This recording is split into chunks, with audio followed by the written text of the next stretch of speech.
Good evening, ladies and gentlemen, boys and girls. Greg Gross, Dan O'Brien here once again with the Overtime Sports Show, episode number 16. Here for the next hour and a half, 2 hours or so to talk everything sports with all you listeners out there. Wild weekend of college football and NFL football, whole bunch of things to talk to. So we're not going to waste any time. We're going to get right into it. But as you know, if you've been paying attention, we start off every single show with a hat reveal from my co-host. So without further ado, Dan, I know you got something for me today. You hit home, so Oh yeah. I'm interested to see what you got. I know you've run through a lot of hats, and you're kind of coming to the end, but this sounds like it's going to be a good one. So hit me with it when you're ready. Oh yeah. Just ready to rock and roll. We got a little rainy Tuesday night here in St. Augustine, Florida, but that ain't stopping nobody. We got power. We got ready to rock and roll. We, like you said, we got a busy show filled with the last week of NFL. We got our playoff picks. More to come on that, and championship game last night. But without further ado, hold on one second.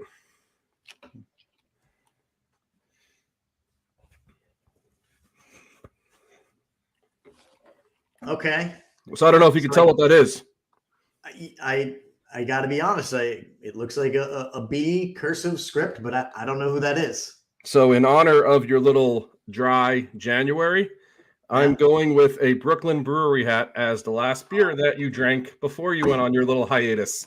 Okay. So, I told you I'd hit you with it. Let me show you right here real quick. So it's got the Brooklyn. Yeah. Love it. Oh, yeah. So I figured you'd like that one. Little curveball, huh? I told you I've been to that brewery. So it's a very awesome brewery. I've been there before. It's a great brewery. Fantastic. I thought you were going to hit me with some kind of a sports team or something. I thought it was going to be left field, and this is definitely left field, but I like it. Super unique. I had no idea you had that in your collection. Yeah, man. Nice. It was a little, like I said, it hit home a little bit just because it was a little hiatus beer because that's the last beer you drank before you went on your, we'll keep it censored list. So I think I should have recognized it because you're right. I did have some of their beers. The colors are what threw me. For some reason, I was thinking it was like a blue or something. Maybe that was just the can that I had, but because you had an Oktoberfest, but the B, that's like their iconic B, the Brooklyn Brewery. So I like it. Yep. Good stuff. Yeah. Good stuff, man. Little curveball. Yeah. It was a curveball indeed. So obviously we talked about it. We got a lot of things to discuss here. We can go in a number of different directions. I kind of want to start with last night's game. It's the topic of the day, probably of the week until we get to this weekend and everything will shift to NFL action. But I think we could spend some time on really your favorite guy. I know you got some thoughts on him. I know you're upset with the outcome yesterday. We went over our predictions last week, who we thought was going to win. I just thought it was Michigan's time. And I think what we saw last night, they put it all out there. They pretty, in my opinion, thoroughly dominated most of the game. Washington kept it close for a little while, but I hate to say it, the game kind of went the way I really thought it was going to go. Michigan just this season in general and last night in particular, they seemed extremely well-rounded with few, if any, weaknesses. I think a testament of that is when Harbaugh was out for a couple of games earlier this season. A lot of teams, especially with young players, could easily fall off. But to Michigan's credit, they were steadfast while he was out, and that continued all the way up until last night and culminating with the championship. I think you have to give credit where credit's due is really the best way I can put it. 15-0 is 15-0. They beat another team who was undefeated. So I think Michigan, they had a lot of respect for me coming into this game, and seeing what they did last night, I have to continue to give them that respect. I don't see any reason or any reason why you can't give them that respect and their due. They're a really well-rounded team. There's already people out there saying, is this the greatest college football team ever? I don't like to get into those debates and speculations, but I think you have to give them their credit. They went out there, went 15-0, put on a show last night. We're pretty dominant from the get-go. And that's just how I see it. But Dan, I know I want to really give you the floor because I know you got some things to say about Harbaugh, maybe about the team and whatnot. So give me your thoughts. I want to hear them. So first of all, it was a really, really good game, I think, up until the middle of the fourth quarter when Michigan jumped out to score 2 straight touchdowns, put it out of reach, up by 21. Looking at the first quarter, I was talking with some friends earlier. I had a friend in town from Houston, and I had a friend of the show, Jeff, over. So we had a little dinner, caught up, and we were talking about the game last night.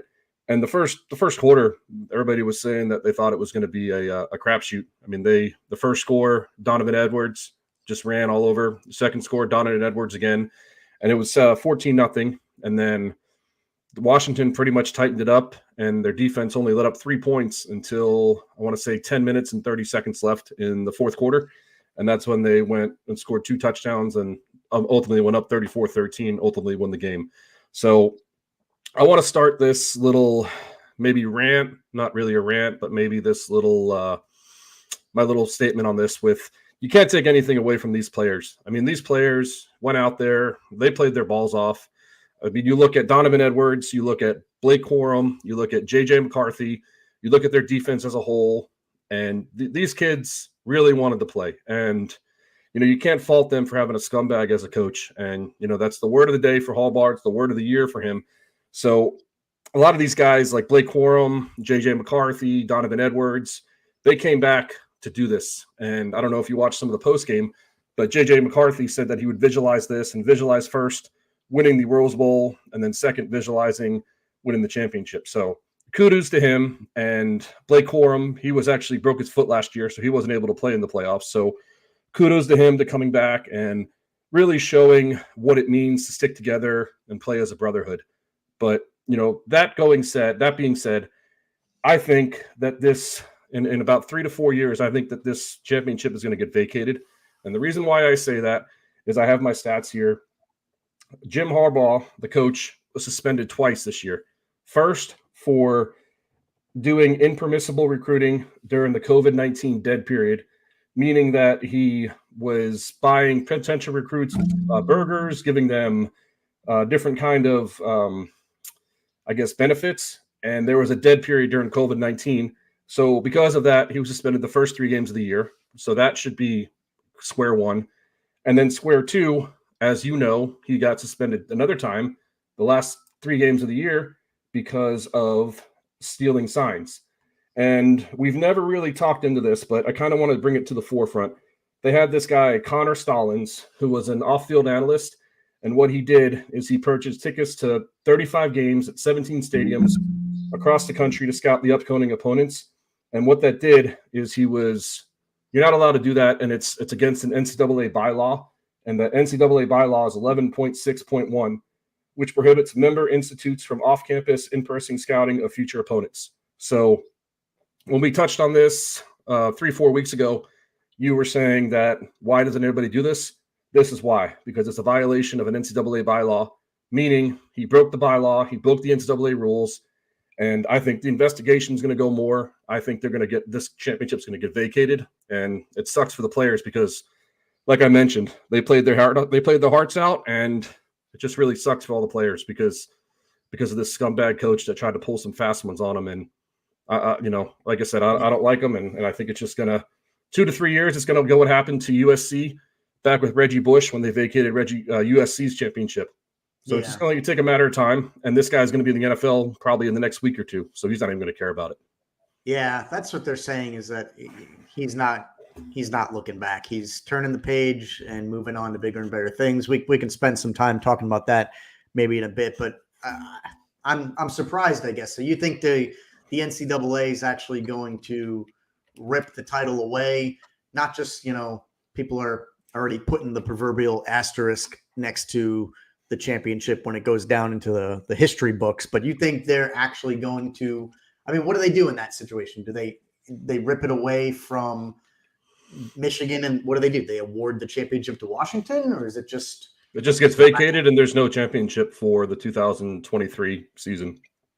Got it. And I ultimately think because of the lackluster insubordination of Jim Harbaugh, I think they're going to do this in 3 to 4 years. And like I said, when I first started this rant, it's going to suck for those players that came back for this. Blake Corum, J.J. McCarthy, Donovan Edwards, those guys in particular. Yeah, but you bring up a good point. Like if Harbaugh goes on in the NFL, especially if it happens next week or something, I personally, I don't really think he is going to the NFL. Maybe that's just naive, but if he does, I can't imagine he's going to do it right away. I mean, teams have an entire offseason to interview coaches, and I know there's some things about the Rooney Rule. Don't they have to go through a process anyway? Like I don't foreseeing it being something that's going to take place next week. But to your point, if the NCAA does take action on this championship 3-4 years, whatever it is down the road, is anybody even going to care? I mean, will the players even care at that point? I mean, it's not something anybody wants to have happen,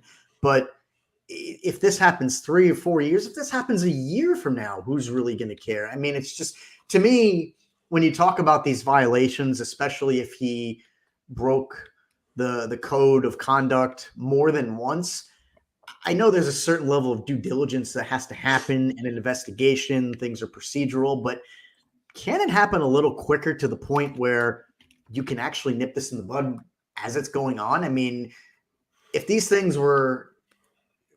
allegations were true and they were as serious as some would have you believe, why bring the guy back from his 3-game suspension at all? Why let Michigan continue to play in the postseason, play in the championship? I feel like the committee should have taken swifter action to get to the point where you feel they might ultimately get, which is ripping away a now championship. That's just me. Yeah, I mean, I go off what you're saying. It's all about the appeal process because obviously, you hear about it all the time at MLB, NFL, NBA. People get in trouble and then they have an appeal process, and that appeal takes months on end because everybody has to bring their story to the side. So, if you were Jim Harbaugh's lawyer, you're going to bring your statements, and then if I'm the NCAA, I'm going to bring my statements. I'm going to bring my facts, and it's going to take time. But all over and all, I really think that it's going to be like the USC that happened in 2004 when they found that Reggie Bush was getting illegal benefits and getting paid and all this and all that, and they vacated his Heisman Trophy, and they also, I think, want to vacate a championship. So, yeah, I get what you're saying. It's just it's going to take some time. Mean? When they stripped away Bush's Heisman, did he have to, like, there's a monetary award that comes with that, right? Or is it just purely recognition? Purely recognition. So again, what does that even mean? It just goes for your trophy case. It's just recognition. I mean, it's just recognition to say that Greg Gross was a Heisman Trophy winner in 2004, and you get the trophy to put in your trophy case. And I mean, it's just really. I know what you're saying. I feel like you're talking about it like from 2005. I mean, we all remember Bush as winning the Heisman back then. So that kind of goes back to my point. We're all. What was 2005 was what, 18, now 19 years ago? Yeah. If we're talking about this championship 10, 15 years from now, I guarantee you we're going to be talking about Michigan winning the championship, which I know you just outlined things that have to happen, the investigation, there's lawyers involved, but maybe the NCAA needs something in their rules where if you violate them, you don't get your due process, or maybe you get it after the fact. And if you're found innocent, I don't know, there could be some kind of vindication there, but I think it just needs to happen swifter because, like I said, we talk about Reggie Bush winning the Heisman. I mean, yes, we talk about it being stripped away, but he played the season. He was awarded the Heisman. Michigan played the season. They were awarded the national championship. We're not going to talk about them 10, 15 years from now as having it stripped away. They got to play and they won, Yeah. So, I mean, what the hell good is it? To me, it's just, I don't know. It's sort of pointless. It is very pointless. I mean, like I said, I get what you're saying, but it just really, what it does for me is it just vindicates how Harbaugh tried to cheat the system and how, I mean, like I said, you can't take it away from these kids. I mean, these kids played their hearts out and they played the football in the game, but they had a little extra because the coaching scandal when they were signing or stealing signs, and when Harbaugh was illegally recruiting during the dead period. So again, it's a 2020. It's a catch-22. I agree with what you're saying, but I just wanted to throw mine apart. My opinion on there, because like I said, I think it's going to happen. And yes, I do agree that it needs to happen sooner than later, but that's just the way that these appeal processes happen. I mean, they want to make sure if they're going to vacate a championship, they want to make sure all their ducks are in a row. So that's why it's probably going to take a year or two. And then for Harbaugh, he's going to be, in the NFL. And I know you don't think he's going to go to the NFL, but I think there's a good chance he does. Yeah, I'm probably being a little naive there. I think of it from my own lens. I mentioned it last show. Harbaugh's been a coach for how long with Michigan now? A decade? It's been a while, right? I mean, has it been 8, 10, 12 years, something like that? So I feel like at least 8. Yeah, something like that. So I feel like he's waited a long time to get there. Maybe now that he's reached the top of the mountain, the summit, he's ready to move on to something else. But I would personally want to run it back. I think there's a lot of pride there. He's had a good program for a number of years and just fell a little short. And I don't know how many, I guess maybe something to consider is how many players would be coming back. Because if he's going to end up with a whole new team next year, that obviously changes things. And that actually is a good segue to something else. I wanted to know where you come out on this. I heard a stat that said Michigan, actually, before I get to that, let me ask you, the college rosters, it's a 53-man roster, just like the NFL, right? Yes and no. It's they have a bunch of like scholarship players, so I know it's like 75-man roster, but they can only play a certain amount. I want to say it's probably around 60 can be dressed, and then they have, I want to say 13 to 20 scholarship athletes at one point. So there's more players. So with that said, whatever the number is, 50, 60, 65, 70, doesn't matter too much. I heard the stat that said Michigan had 9 of their players that were in their 6th year, I want to say. And I mean, that's what, 20% of their team or so, something close to that, 15, 20%. Where do you come out on, I guess, eligibility to remain on the team? We know that Bo Nix is another example. Who was it back in the day? Chris Wanke, some of those guys who just seemed like they never left the collegiate ranks and just played forever. But to me, it raises a little bit of an interesting question when you have quote unquote boys against men. How much of Washington's team was, did they have any freshman, sophomore? Were they 21, 22-year-olds versus mostly 23, 24-year-olds? To me, it makes a little bit of a difference. And I'm just wondering if maybe there needs to be some rules about that as well, because if you're talking about, players and really almost kids in the sense that may still be developing physically, emotionally, mentally, all that stuff, I think it maybe needs to be a little bit more of a level playing field and some rules in place. So I'm kind of curious where you come out on that.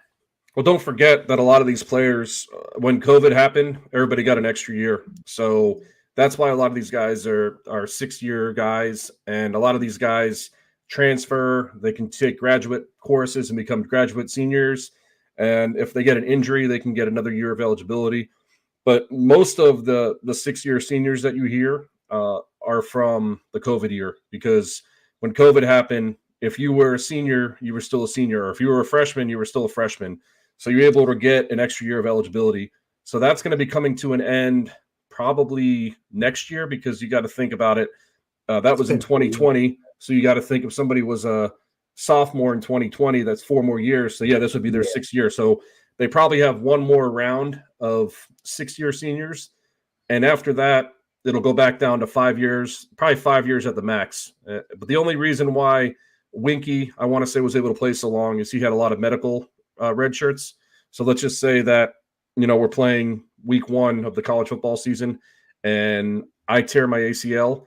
I can register for a medical red shirt, and then I can come back again and I'll still be a redshirt freshman or a redshirt sophomore. So that means I'll gain experience in the program, but I'll gain another year of experience playing wise. So that means I'll be a 3-year freshman, and then I'll be a 4-year sophomore, 5-year junior, and then 6-year senior.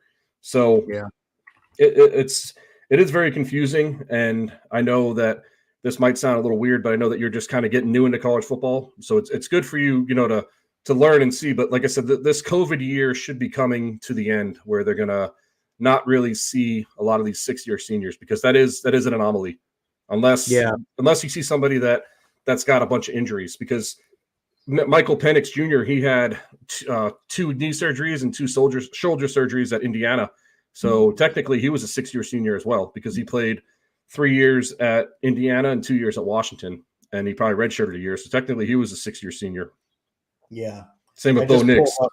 Washington's roster, and their site's actually nice. You can sort it by class, and I'm trying to see how many seniors they had, and it doesn't tell me what year senior though, so there's no real way to know if they were 4 or 5 or 6th-year senior. But they do have a number of freshmen and sophomore on their team. Actually, that's truly the makeup of most of their team. A few red shirts. So just kind of curious. I thought it was an interesting conversation to bring up. Just to like you mentioned, though, it does seem like whether it was because of the COVID year or not, Washington still had the same opportunity to construct their roster with 5th and 6th-year seniors as well. So I guess it's kind of a moot point. Yeah. It's just, it's a moot point, but yeah, it's a good question to bring up, because it is very confusing. I mean, if you're just kind of watching it and you say, okay, 9 guys on a 6-year senior, that sounds weird. But like I said, this COVID stuff is going to come to an end, I want to say, next year, because like I said, if you think about it, 4 years would be 2020, and that would be your freshman year. So probably next year would be the end of it, if I had to guess. Yeah. So another thing I'm curious about, I want your take, because again, you think he's moving on. If you had to put your money on something or one team, where do you think Harbaugh lands? So I think he's got a good chance to go to Washington. Actually, no. I think he's going to go to Chicago. I think Chicago is going to fire Eberflus, whatever his name is. And I thought they said he's coming back. No, they did. But with Harbaugh, once he says that he's coming out, and that'll change things. Yeah.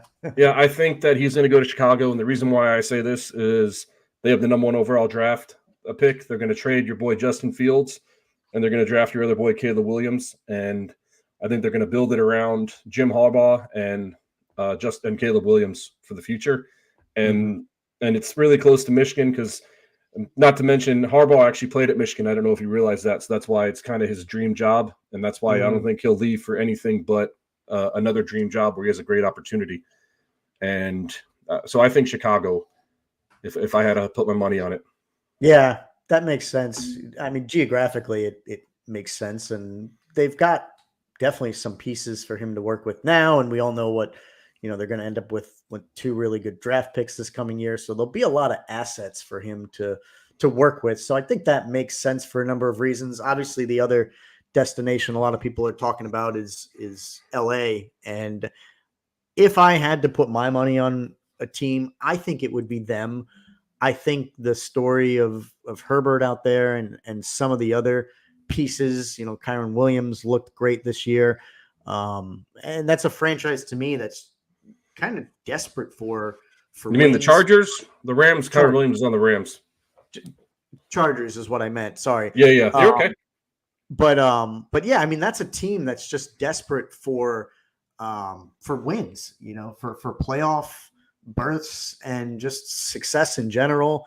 So I could see him landing out there if I had to put money. But like I said, I don't know. This might be naive. For some reason, I think he's sticking around. But if he doesn't, I think Chargers might make some sense. It's only a matter of time before he gets going. I mean, he got his championship at his alma mater, and so I don't know if you saw what he said yesterday, but he said he's got a chance to sit at the big boy table with his brother and his dad. And then I don't know if you remember correctly, when he was with San Francisco, he got a taste of the Super Bowl. So in the back of his head, he wants to get a Super Bowl championship. He was a lifetime backup quarterback, remember, with the Colts. And, I think he wants a Super Bowl championship. So I think he wants to come back to the NFL. I think that's an ultimate goal of his. That's just my thoughts. Yeah, I guess I could see 2 sides of the coin. On the one hand, you mentioned it. That was actually a reason why I didn't really see him coming back, is because he's been there before. He tried it. He got his whistle wet a little bit. he got close. Obviously, the Harbaugh Bowl several years back, but he was already there, So I didn't see much of a reason for him to want to go back. Now that he's had success and he got the pinnacle in the college ranks, I figured he stays where he is, tries to run it back. But like you mentioned, maybe because he did get his appetite in the NFL and he got so close and fell a little short, maybe he does want to come back for that reason. So I guess I could see it going either way. I guess time will tell. I'll be surprised if it does happen within the next week or 2 weeks, like you mentioned, because I just think teams are going to take their time. I mean, that's what I would do personally. And I think Harbaugh should take his time too. There's a lot of opportunities out there. I don't think the decision is something that should be rushed into. So I don't think we're going to see or hear of a decision for a little while. Well, just thinking, and they're all close with his brother, but competitive nature. I mean, imagine if your brother went and got a Stanley or a Super Bowl championship. Wouldn't you want to go get one too? So yeah. I know if my brother was a head coach in the NFL, I mean, you could be as close as you're going to be, as they were last night, as you saw. But competition is competition. So he might want a chance and say, hey, look, I got my championship too. Yeah. But that's my thoughts on old Harbaugh, your boy. Yeah. I mean, I know you didn't like the outcome last night, but like you said, you got to hand it to the kids. They left it all out there. They put on a pretty good display. And, if anything can come from that, I think the kids showed what they were made of. They definitely deserved it, despite what may or may not have gone on with their coaching staff, management, front office, things like that. It's not something you can fault them for. I think the players themselves are pretty innocent from what I know in this situation. Yeah. Like I said, you just got to give it to the players, and it's not what happened; it's what did happen. So it's not may or may not, but that's here nor there. That's for another show. That's for another situation. So yeah, that'll be some show fodder once some more details come out and sanctions and things like that. So, yep. What do you think? That was 30 minutes. Talk a little bit of NFL now. We got a whole weekend of action to discuss. Week 18, and then now we know where the playoffs are. So we can brush on our picks real quick. We'll make some bracket predictions later on before the show's over. But we finally had the last week of our picks in the regular season. Just to recap those real quick. I was 14-14 coming into it, and I had Green Bay as my lock -3. I just saw them with a playoff berth on the line, getting the W. Jordan Love's been playing pretty well, and I think they won by 7 or 8 points, something like that. Yep, 8 points. They did secure themselves the playoff spot. So I had that right, and my upset was Miami +3. I thought they were actually going to win that game outright, and they just, I don't know, they continue to surprise me with how poorly they're playing. I know it was a divisional game. They led for some of the game early, but then they just kind of collapsed, and I didn't get that one. So I went 1-for-1 on the week, and that puts me at an even 15-15 on the year. And you were a game behind me. 13-15 was your record. You had Houston as your lock -1.5. You hit that. Houston obviously edged out Indy and secured their playoff berth.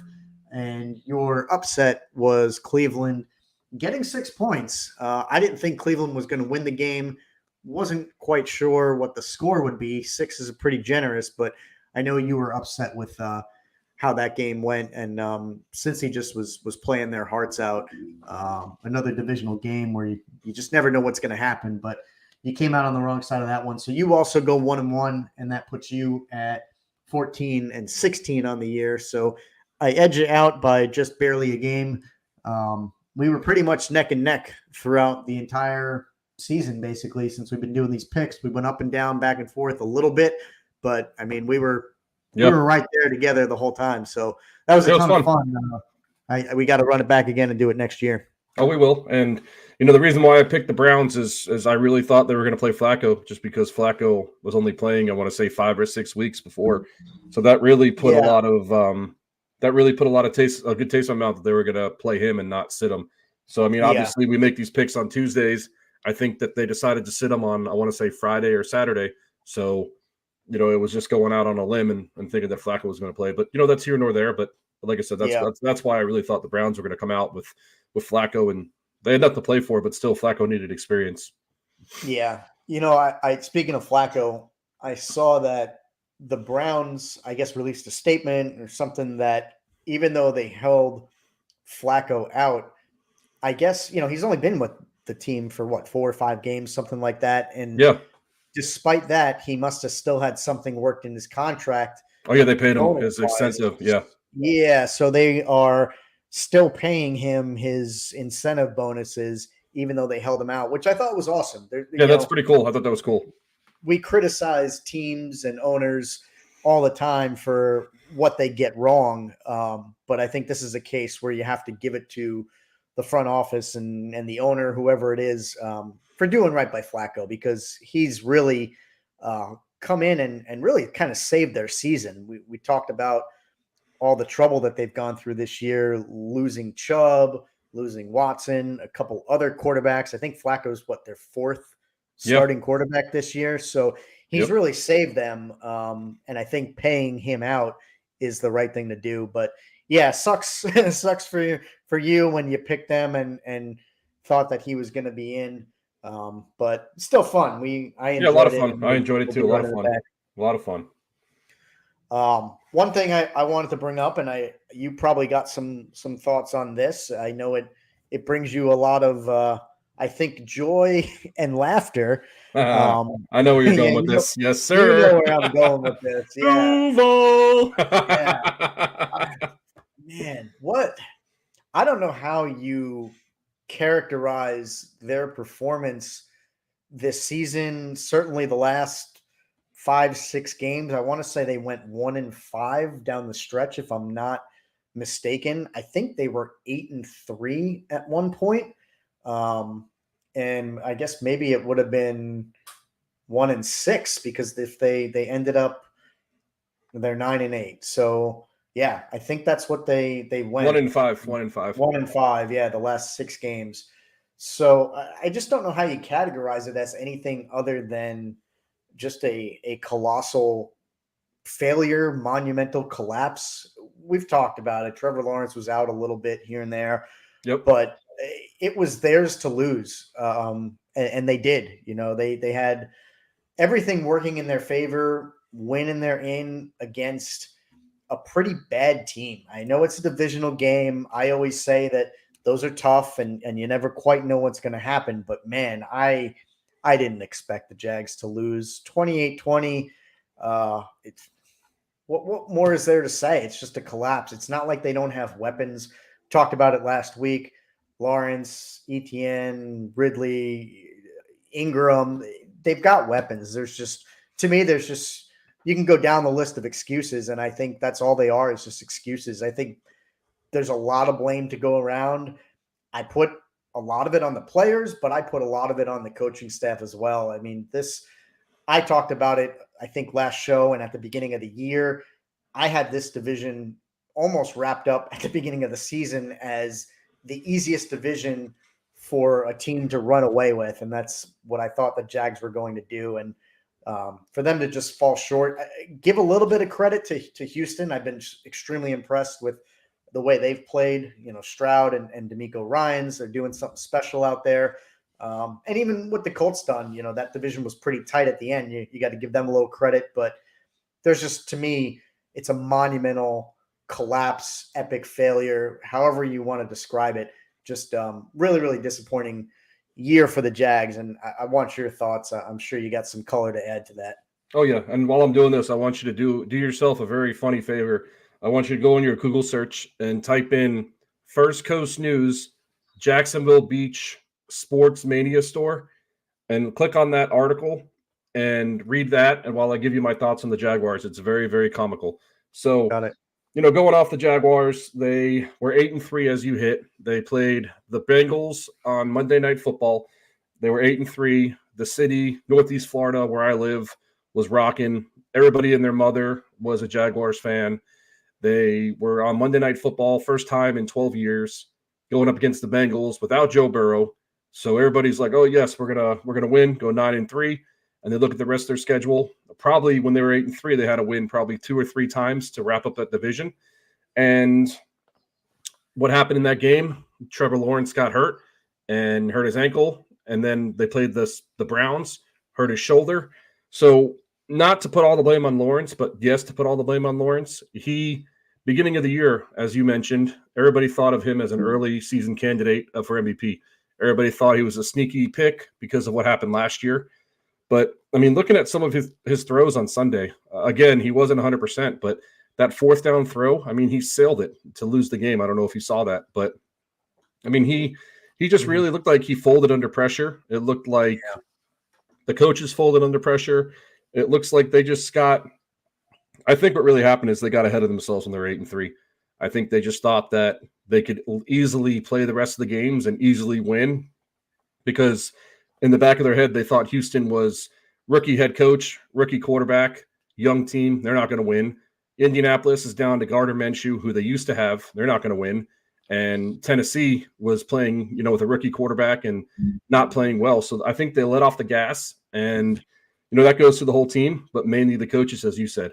So I think it's very comical because, being in Northeast Florida, I hear everything about the Jaguars. You hear how everybody's a Jaguar fan when they're good and nobody's a Jaguar fan when they're bad. So very, very quiet in Duval County where I work, in St. Johns County where I live, Northeast Florida as a whole. I think it's awesome. I think it's a little punch in the face of reality to not count your chickens before they hatch, if you ever heard that saying. But, they really ruined things for. Did you happen to see this? I got it up in a second. Yeah, go ahead and read that. That's hilarious. So I was going to say they ruined things for Floridians because had the Jags won, this could have been the first time that all 3 Florida teams won. No, they made it. For win the division. Too. I was going to say because they won last year. They were all in last year, all 3 of them. But win division. Right. Okay, keep going. Sorry. Yeah, and the Dolphins ruined it as well, of course. But the Jags were the first to ruin it because they played earlier. But you may want to share the screen for this one because this is a really comical thing. This article that you have. So let me see if I can do that here. It's really, really funny. So we've got an article up here. Yes. And I was reading this. So go back to the top. Yeah, read the top headline. This is a guy who owns a sports merchandise store called Sports Mania in Jacksonville Beach. Yep, this is hilarious. Do you know where this place is? Have you been there or no? I haven't been there, but I know where Jacksonville Beach. I have an idea where it's at. So it's very, very comical. Interesting. So he pre-ordered $50,000 of merchandise for the Jags winning the division. And obviously that didn't happen. So now he's on the hook for all these extra shirts and hats and swag. And I was reading, he's trying to get some of it canceled, half of it or something like that. But that's a nice chunk of change to just have to eat, especially I'm sure this guy's a small business owner. So for sure. Every little bit counts this day and age. And it's just one of those funny scenarios. You talk about it all the time. They have to pre-print merchandise for the team that eventually loses the Super Bowl. And what happens with that stuff, and just really funny. We laugh about it, but it's really not. It's actually, a little sad and kind of heartbreaking. But a lot of that stuff is probably ended up in third world countries. People that are less fortunate. They'll probably take anything.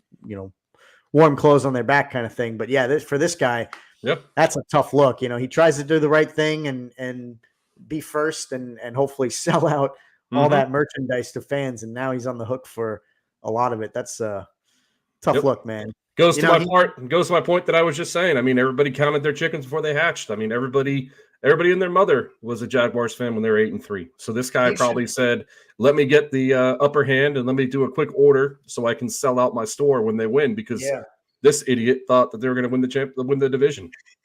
He should write to, who is it, Shad Khan, the owner? He should write to the Jags brass and ownership and try to get them on the hook and be like, yo, guys.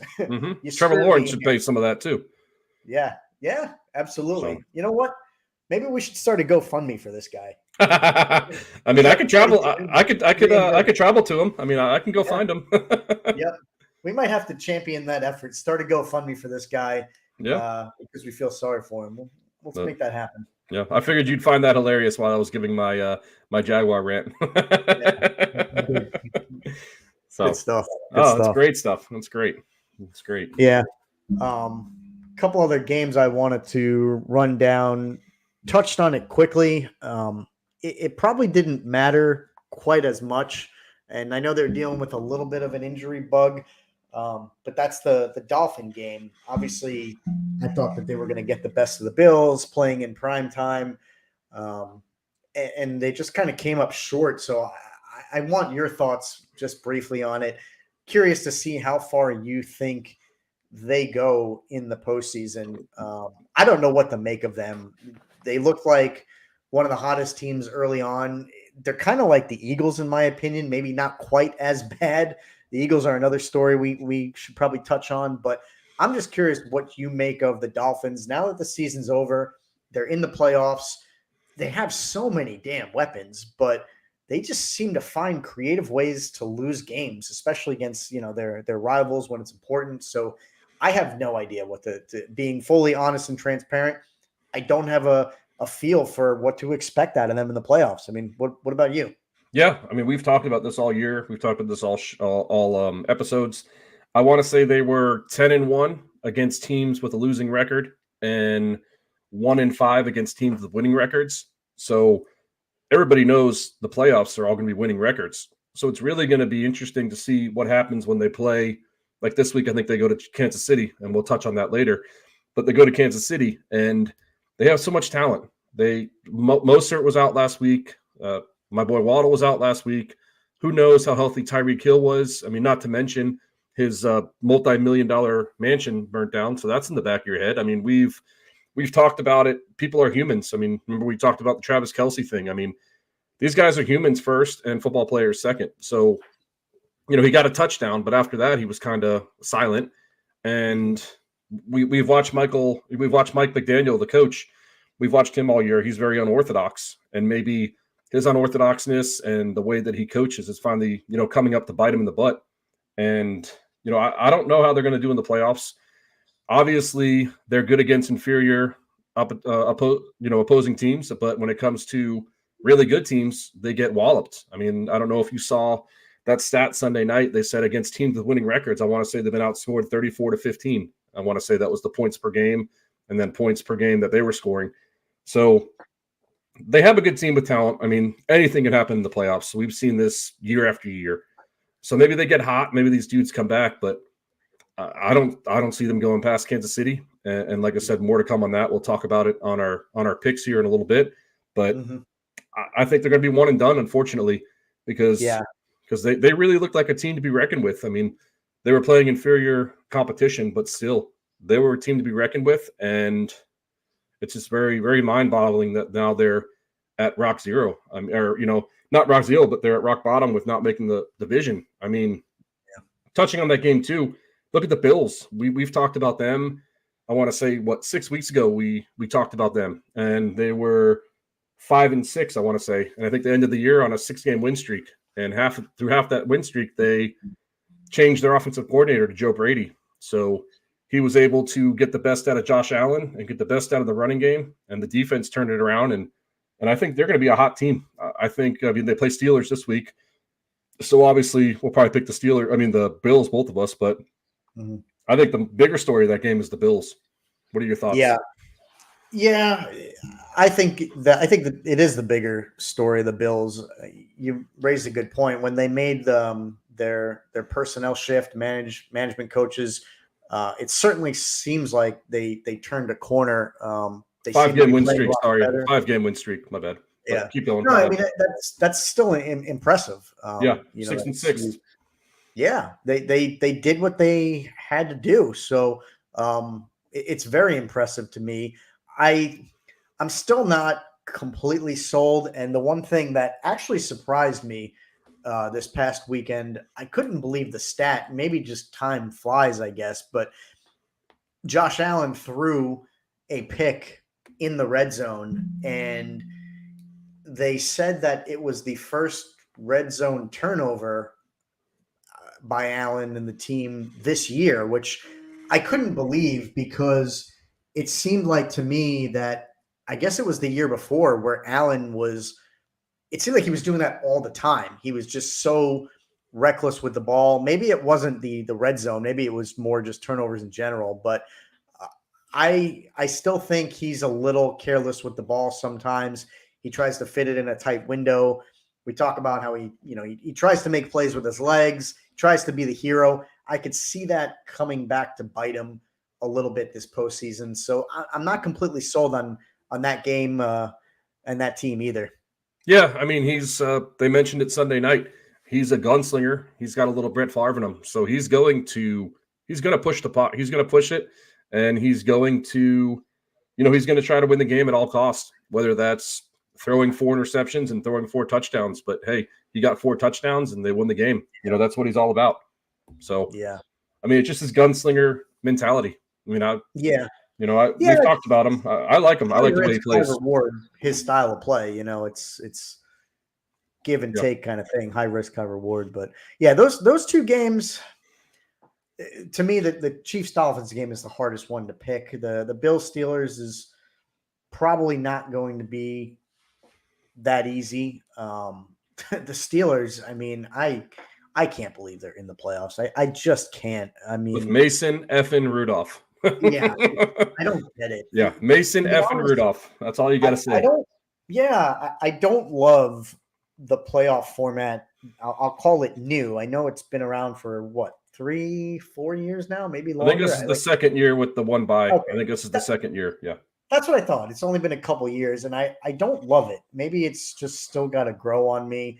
But I think too many teams make the playoffs, and I know that's what the NFL wants. They want more games, more fans, more money, but I just think too many teams make the playoffs. The Steelers, how are they in the play? And even, to be honest, the Packers, I'm picking on them both 7 seeds here, but I'm picking on them for a reason, because even though I gave a little kudos to Jordan Love, he's had an impressive rookie season, but did they really deserve to make the playoffs?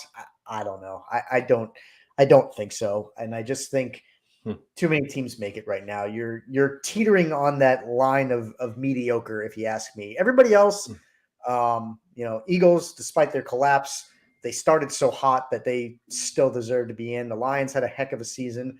Rams kind of turned it up at the end. Cowboys look great. And obviously 49ers get the bye. So those teams, the Bucs, obviously you can make an argument. Somebody had to win that damn division. And then the AFC, I think most of those other teams deserve to be there. Texans, Browns had phenomenal years. Chiefs, Dolphins were good for a long time. Bills, but the Steelers, those are the outliers. If you ask me, the Steelers and the Packers, I don't really know that they deserve to be there. See, I beg to differ. I like that they expanded the playoffs. I like that they expanded the playoffs in MLB, and that'll be, a topic for another show. But I think, it all goes back, and I know that this could sound like a little repetition, but it's a business after all. So, you hit right on the nail. They need the business is playoffs, making money. I mean, they call this super wild card weekend now, not just wild card weekend, super wild card weekend. And I want to say the Saturday night game is going to be on Peacock. So they're getting more money for NBC. The NFL is getting more money from NBC. Like I said, I know I kind of contradicted myself right there, but yeah, they're getting more money from NBC because it's going to be on Peacock. So what they're trying to do is gain more listeners or watchers by have people subscribe to Peacock, and that way NFL gets their money and Peacock gets their money. So I like that there's more teams, because I could get behind you if the Steelers were 7-10 and made the playoffs, and if the Packers were 8-9 and make the playoffs. But 10-7 is a pretty good record, and 9-8 is a pretty good record. I mean, it's one game over 500, and anything can happen in the playoffs. So I like that they increased it, but that's just I like watching playoff football because it's a different breed. I think playoff football is. It is, yeah. You're right. I'm looking at the schedule here, and Chiefs Dolphins is the one that's on Peacock exclusively. So the Saturday early game is Browns Texans, and that's also on Peacock, but it's also on NBC. So I guess it's a nationally televised game that anybody will get. But that evening game looks like it's Peacock. Exclusively on Peacock. So for those of us that don't subscribe to that, we don't sanction illegal streams on this show, but you'll have to think creatively, I guess, to watch that game if you're not a Peacock subscriber, or I guess, go to a bar or a restaurant or somebody that's televising it, but they would have to have the same thing, right? The restaurant or bar in question, in order to show the game, would have to have a Peacock subscription, right? I don't know, because remember last year when I was traveling for work, you met me in Lakeland, and remember we were looking for the first Thursday night game on Amazon, and then we talked to the bar people, and they said it was included in their Sunday ticket, like the Amazon Prime.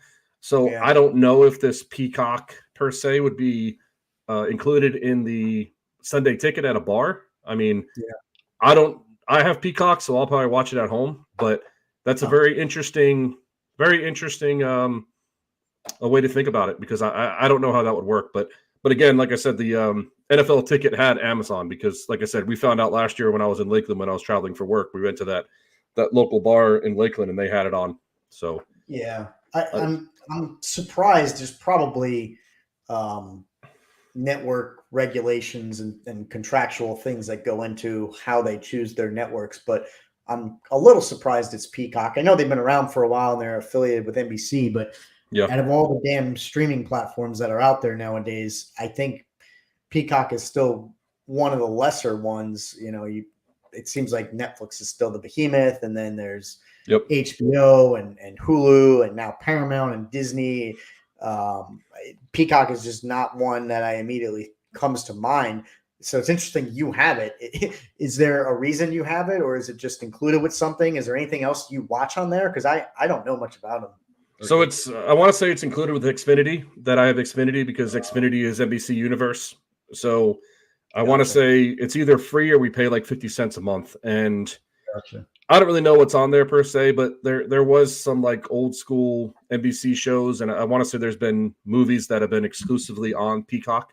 So, but I'm getting thirsty. But before we move on, I want to touch on two really cool stats that happened this past football season. So the first stat was the Ravens 13-4, the Browns 11-6, Steelers 10-7, Bengals 9-8. It's the first division since 1970 with all teams finishing with a winning record. I thought that was a super, super cool stat. I mean, that's really cool. Yep. I did see that. That is, you got to give kudos to all those teams. It's not something easy to do. I think that's why it hasn't happened in a long time, because you got to figure usually at some point there's going to be at least one stinker in that division. I mean, you look at some of the other divisions, the Kansas City division, they're the only, in my opinion, they're the only good team in their division. I mean, definitely. Yeah. So for that division to all be above 500, it's pretty remarkable. Yep. And the other record that I thought was pretty cool was Puka Nacua. He set two records. One record was having the most receptions as a rookie, surpassing Waddle with 105 from 104. And the other rookie was having the most receiving yards of 1,473 receiving yards, which stood since 1960, Bill Gorman. Wow. So, and Puka Nacua, I don't know if you know much about him, but he was a 5th-round draft pick out of BYU. So he kind of, he kind of came out of nowhere. These 5th-round draft picks, there's, I want to say, what is there, 7 rounds. So he was 2 rounds from not even being drafted. And for him to have that big of a year, that's pretty impressive. I mean, we know that Cooper Kupp, we've talked about him. He's been injured mostly the whole year. So they had to have somebody, but still a 5th-round draft pick to set 2 rookie records. I think that's really, really, really impressive. So I was very impressed by that. It is impressive. One thing I hate talking about records, and we just wrapped up week 18, is the extra game. And this is why it just becomes so hard, if not impossible, to compare eras and generations, because you look at like the rushing record, guys who got over 2,000 yards. OJ did it in 14 games, and then there's other guys who have done it in 16. Now some guys will have an opportunity to do it in 17. So I'm curious, you don't have to look it up, but I'm just curious if Puka, not to take anything away from him, but just curious if he was actually able to do that in 16 games, and if the 17th game even mattered. No, so he got his catch on Sunday, and he got his 7-yard catch to break the record on Sunday. So, I mean, technically, if you really want to be precise with it, he only played 16 and a half games, because after he got the record, They took him out of the game. So yeah, technically it was 16.5, but I mean, it's still, I mean, you play the schedule that what you have. I mean, I still think it's a pretty impressive record. The most impressive thing is that he was a 5th-round draft pick. I mean, you would expect this out of a 1st round, 2nd round, maybe even a 3rd round, but a 5th-round draft pick, I mean, that's coming out of nowhere. So that's what's really impressive to me. I saw this Barstool. I think it was Barstool who put some short little article out there or something with actually a video. I guess I don't know why they were recording this, but supposedly it was the draft room of the Rams when I don't know if it was last year, I guess, if he was a rookie, when they were thinking about taking Puka, and mostly McVay was the one advocating for him. It looked like, I guess, some other scouts were there, or I don't know who exactly the management was, but it was mostly McVay that seemed to be advocating for him and wanting to draft him for a number of reasons. So I guess maybe you have to give him some of that credit. I'm not that surprised that the Rams are in the playoffs when you consider the year that he had, and then a guy like Kupp coming back, and Stafford seems to be kind of getting right now. So yeah, I think you definitely got to give him credit. He had a heck of an impressive season. And before we break, that's a game that we can probably spend a little bit of time talking about. To me, maybe one of the more interesting matchups, the Stafford Goff Bowl, those two quarterbacks having changed teams and playing against their former teams and one another. I think that's going to be a pretty awesome matchup. Yeah. We'll talk about it more when we do our picks. But, before we start, I drink a real beer. You're drinking a non-alcoholic beer, just to throw that in there at no extra cost. This is the first game ever at Ford Field, and this is the first playoff game in 30 years. So pretty cool things. The fans are going to be rocking there. So when we get to our picks. Back up the bus. This is the first playoff game at Ford Field? Yes, because they haven't made the playoffs in 30 years. And I want to say Ford Field is probably 10 to 15 years old.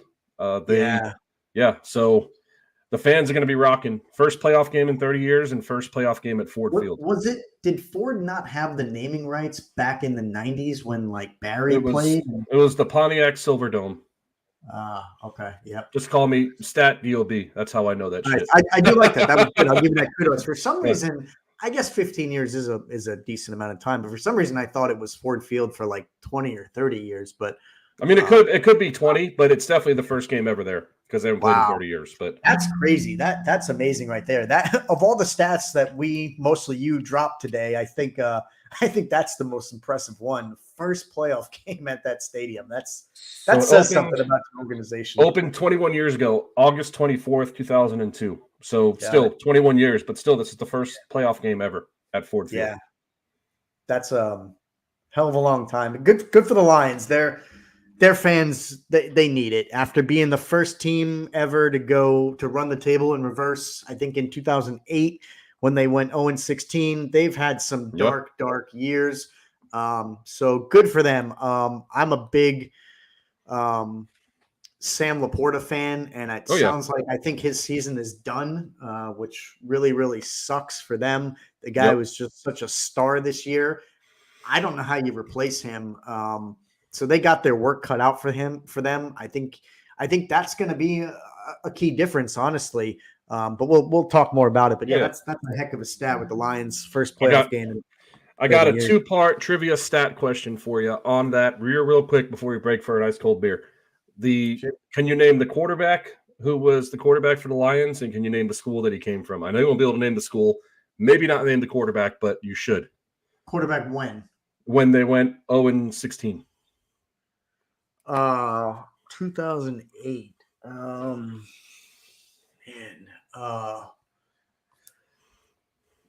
going to throw one out there right now. It just came to mind because it's a hilarious moment. Maybe I'm wrong. Was it Dan Orlovsky? You got it, sir.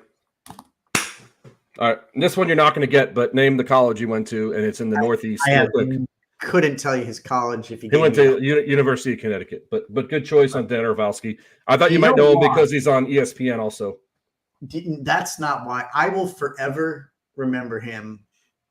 I hope he comes on the show one day, and I'd love to give him this. I'm sure maybe it's just me, but like I love moments like this. They live in my brain forever. Again, love the guy for his personality, and I'm sure he's a great person. But he was the one who ran out of bounds in the end zone on a safety. And Yeah. he did it for a pretty long time. It's just embarrassing. I'm sure he hates wearing that forever, but that's why I got you. Well, remember impressive. him, and that sticks out in my mind. Yeah. I just wanted to knock us with some stats before we went to ice cold beer time. So yeah, I like it. Yeah, we're an hour in, so this is a good time for us to take a short break. We're going to get to our beer reviews, and then we've got some brackets to fill out, some predictions, and we'll wrap up the show. But let's take a short break, and we're going to come back with some beer reviews. Sounds good, brother. We'll see you in a little bit.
Bust my line, a couple beautiful girls tell me goodbye. Trucks break down, dogs run off, politicians lie, been fired by the boss. It takes one hand to count the things I can count on. No, there ain't much man that ain't ever let me down. Long neck, ice cold beer never broke my heart. Like diamond rings and football teams have torn this boy apart. Like a neon dream, it just don't know me. The bars in this guitar and long neck, ice cold beer never broke my heart. I saw you head nod over there, my man. I saw you head nodding. Oh, yeah. Gotta go with the rhythm. Gotta go with the beat. That thing pops every single show. It does. It does.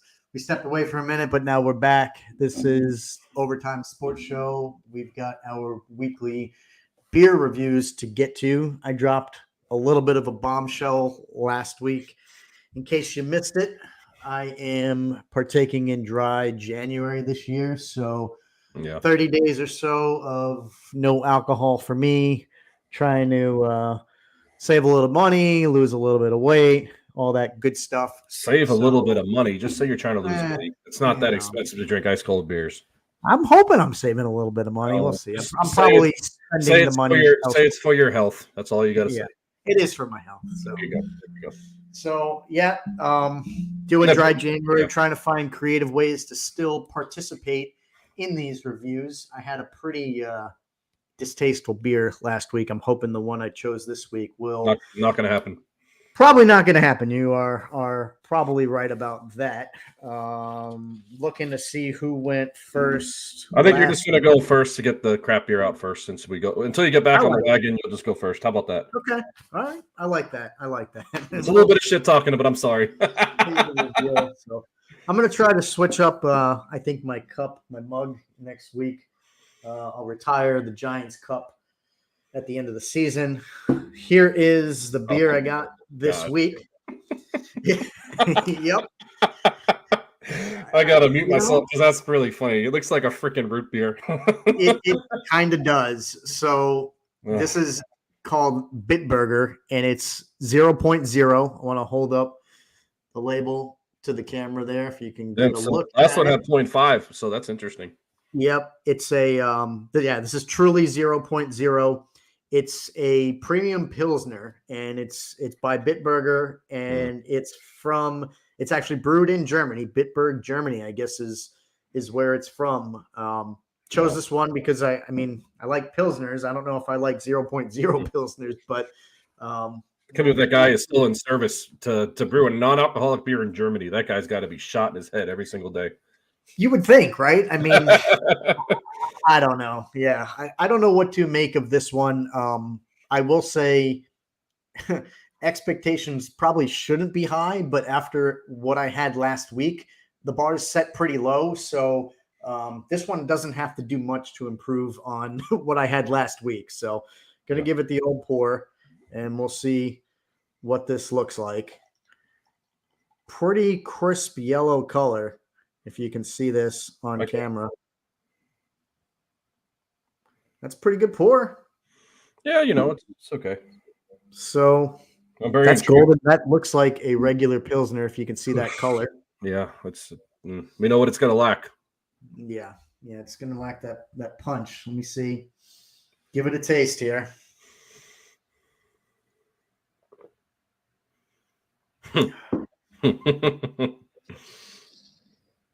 Yeah, man. It's not terrible. It's just you can again, like last week, you kind of know right off the bat that it's sort of lacking something. Let me give it another taste to be fair to it.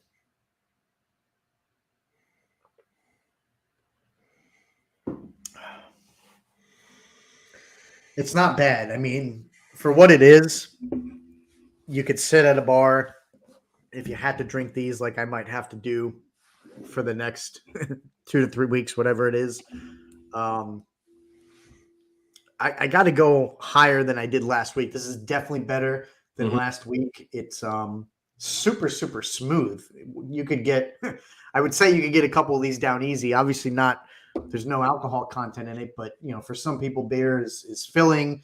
The one thing I noticed about these non-alcoholic beers is that to make up for the lack of alcohol and to keep that sort of taste and flavor, there's quite a few carbs in these. So this one actually has 16.8 carbs, and I actually had a couple Heineken 0.0s this weekend, if you can believe that. And really? Yep, and those have 15 or 16 carbs as well. So wow, you suck down a few of these bad boys, and you're putting on some carbs. yeah, there goes your weight loss. Exactly. So damned if you do, damned if you don't. But I got to go kind of high on this one. This is pretty smooth for a non-alcoholic beer. It's actually not too bad. So believe it or not, I'm going to go 8.2 on this. I'm going to go 8.2. Okay. This is actually, I don't want to say enjoyable to drink, but it's not so bad, not considering what it is. All right. So I don't think you're going to be able to guess what kind of beer I have, but I mean, it's a beer that I have not done, another new beer that I haven't done on the show yet. So if you want to guess, I know you're not going to get it, but you can try. Last week it was a porter, right? Yes. It's a beer you haven't had. You've had a couple IPAs, double IPAs. Double IPAs. You've I've had them like one or two sours. Yeah. Oh, what? All right, hang on.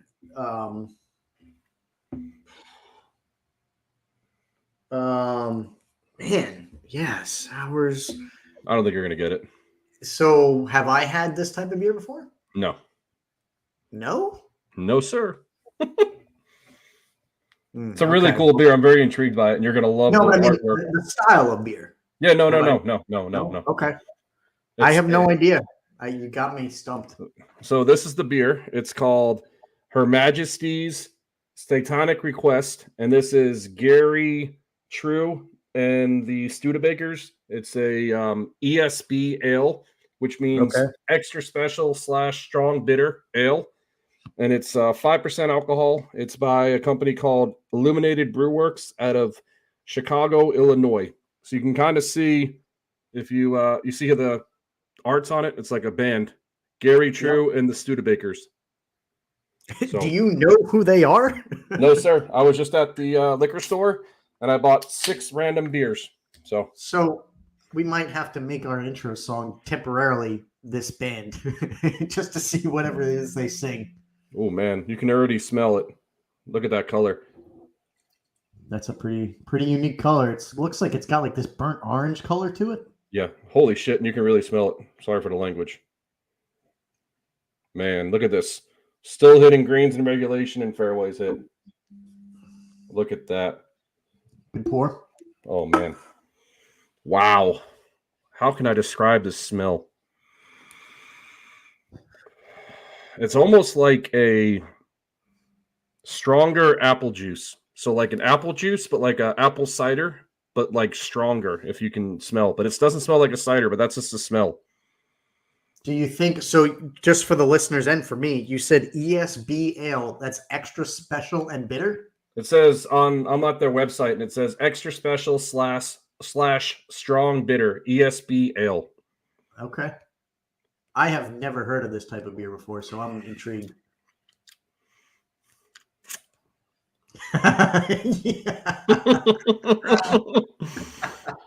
That's great. You didn't even say anything. That's a first. Wow. Yeah, you look like you're legitimately sort of stunned. It's not often that you are a little speechless. Wow. Is it good or bad? It's kind of weird. It's almost like That's what I thought you were gonna say. Have you ever, I know you're not a coffee drinker, but I don't know if you've ever had a decaf coffee. Have you ever had a sip of a decaf coffee? Probably. I'm sure at one point in my life, yeah. So when you drink decaf coffee, you can taste all the flavors. And then right when it goes in your mouth, it like pops like all the flavors. And that's what this is like. So you drink it and you get the flavors and then it just dissipates. So it's very, very weird. You've been going with some strong ratings lately. I have a feeling this one's going to be 7.4. This one's a crap beer, man. all right. Hey, that's honest. I like the honesty. It's So like you wouldn't get it again. It sounds No. like. And I mean, you heard it pop. It's like there's no carbonation in here. Look. Yeah, it does look kind of flat. And I don't know if the beer was old where I got it from, but it's like it's flat almost, Mm-hmm. which is kind of funky. Yeah. What was the alcohol content on that? 5%. 5% even. Interesting. So me Okay. thinking that it tastes like a decaf coffee where it evaporates in your mouth makes me think that it might be flat. I Could mean, be. there's barely any bubbles. I know it's hard to see with my background, but there's barely any. I mean, there's a little bit of bubbles, but there's barely any. No, that's what it looks like for sure. So it could be flat. Where did you get those from? Local store called Browdy's. They have I bought 6 of them week after Christmas and they give you a 10% discount. So I have 3 left. So I've done 3 and I got 3 left. But they shouldn't be stale. I mean, they shouldn't be because they've been in my refrigerator. It's just very funky. Yeah. So yeah, I'm not a fan.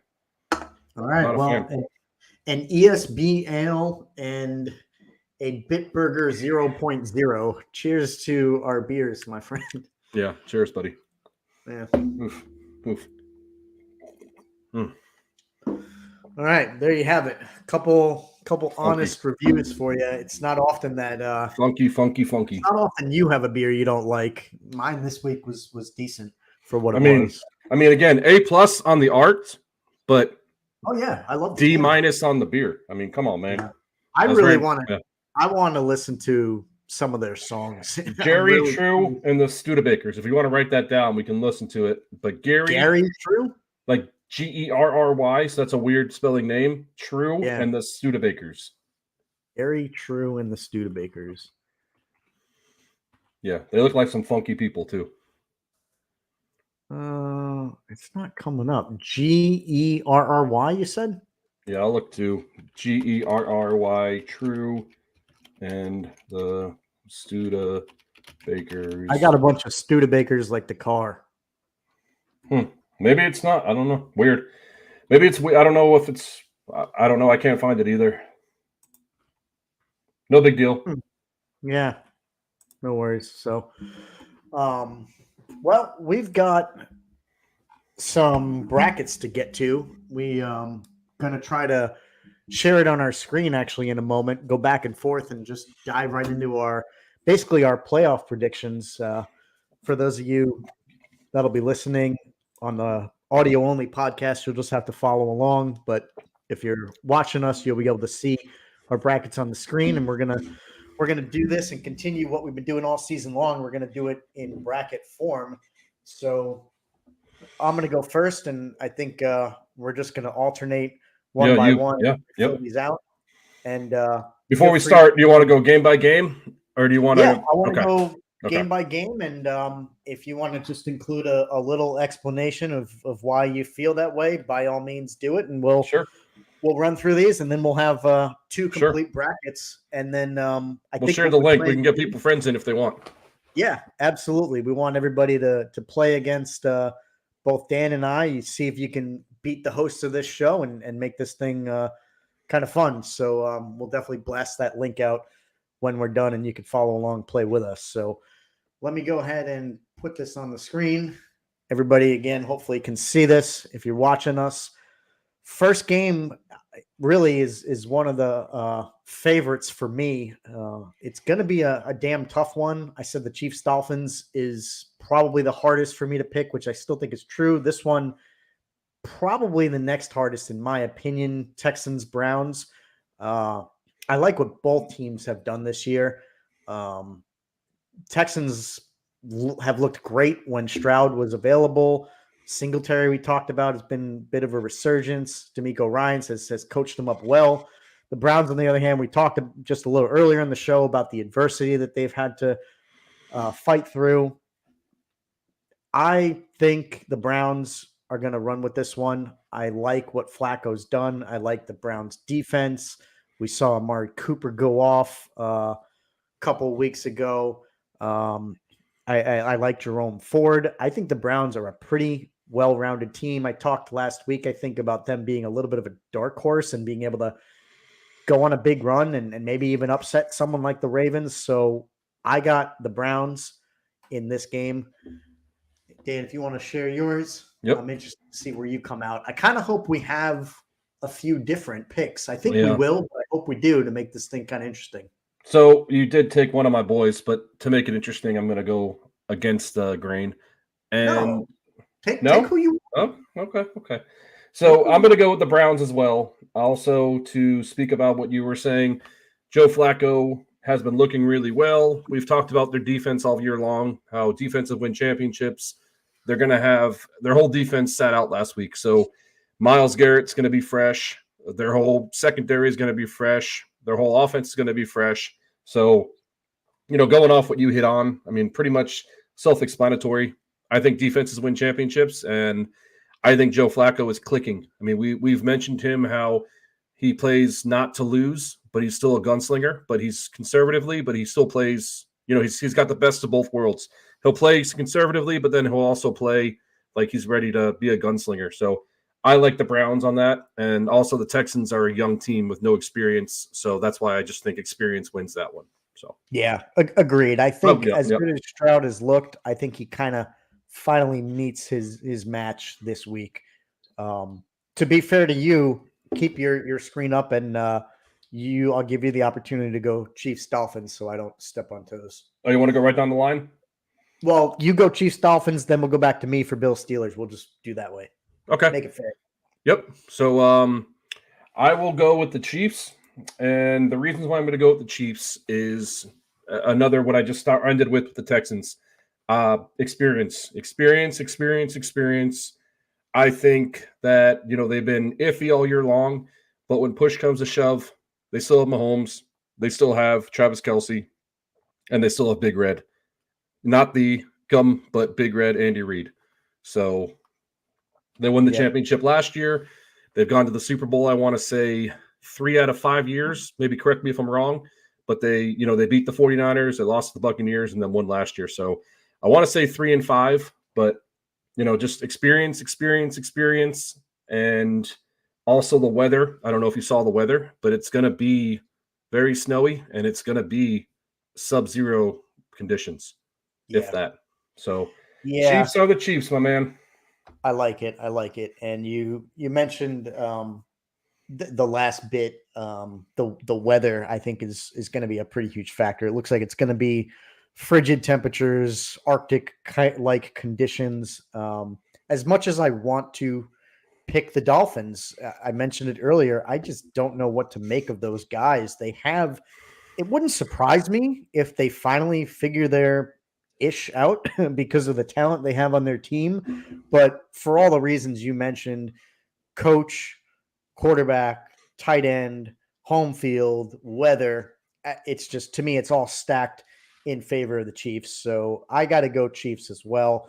I wish we had different games there, but we got to go with our gut. If we have all the same picks, we have all the same picks. It is what it is. I'm sure we'll have a couple different here. Interesting fact on that game, real quick. I should have said it on mine, and not to interrupt you again. I know you always tell me that I don't need to say that, but the Dolphins, Tyreek Hill is going back to Kansas City for the first time. So there could be some little additive, Tyreek Hill, they got rid of him and he might want to put up monster numbers, but that's just a quick little additive. So no, it's a great point. I think that's an awesome reason to tune into this game, because you got to imagine he's going to have something to prove against his old team. Yep. I could see him going off, but I still don't think it's going to be enough. But that's going to be a great one. And stupid Peacock game too, so you got to go out to the bar and drink ice cold sweet teas. Exactly, Heineken 0.0s, or maybe I'll ask him if they have Bitburger on tap or on bottle. So they might slap you in the face, so probably don't say that. They might. So going over next game, Bills Steelers. I don't have much to say about this one because we talked about the Steelers earlier. I don't even know how they're in, and even if they had their, in my opinion, probably their best player, TJ Watt. Sorry, I still don't think they have a chance, and to be minus him, honestly, I think it could be a blowout. So I'm going Bills all the way. I don't know what else you have to say about that. And I want to have some differing picks, but again, to go with what you're saying, I don't know how you don't go Bills. I mean, Steelers are missing their best player, TJ Watt. They're also down to their third string quarterback, Mason effing Rudolph. I mean, people can fill in the blank if they ever so choose wisely to, but it's going to be a bloodbath. I think last time I heard on Boomer and Geo that yesterday morning, I want to say it was 8.5 on the spread. So I don't know if that's going to go up or down, but I could see it probably going up because we know it's going to be frigid weather. I mean, Pittsburgh's used to frigid weather, but not Buffalo frigid weather. And we talked about Buffalo earlier in the show when they played the Dolphins, 5-game win streak. The whole offense is clicking. The defense is clicking. I think it's going to be easy as heck. But, like I said, I wanted some differing opinions, but so far we're all locked on. Yeah, we're in lockstep. That's the way it happens. We'll run through the bracket. We got some time here, and it gets smaller and smaller as you go. So we'll fill out the whole thing, and I'm sure we'll probably have a couple different. But go over to the NFC. I'll give you rights to go to the first game, Bucks Eagles. Let me know. So I'm going to start at the bottom. Actually, just to switch it up a little bit, I'm going to start at the bottom. I'm going to go with the Cowboys. I think the Cowboys are going to beat the Packers. The Cowboys are a different team at home. We spoke about them all year long, all shows long. They just play with a different tenacity. They play with a different, just a different attitude at home. And the Packers are the Packers. There's history between the Packers and the Cowboys, but I just think the Cowboys, it goes back to the Chiefs. Experience. I mean, Packers have Jordan Love, who's not his rookie season, but it might as well be his rookie season because this is his first year starting. So the defense is going to be rocking. The offense is going to be rocking. The crowd's going to be rocking. So I don't know if you can say much of anything else. I'm sure you're going to go with the Cowboys too, but Cowboys over Packers. I like it. Yeah. Again, you kind of hit on all the things I'm thinking of. They're just, they're such a dominant team at home. As I mentioned earlier, Packers, just like the Steelers, I don't really think necessarily deserve to be in. Again, not taking away anything that they accomplished this year. Jordan Love is his first season. He even beat out some Brett Favre, Aaron Rodgers stats and things like that. But Cowboys just they look pretty dominant at home, so I kind of think they run away with that one. Going on to Lions and Rams. This is my second favorite game, I think, of the week behind Texans Browns. I'm just, again, really, really excited to see what Goff and Stafford do against one another.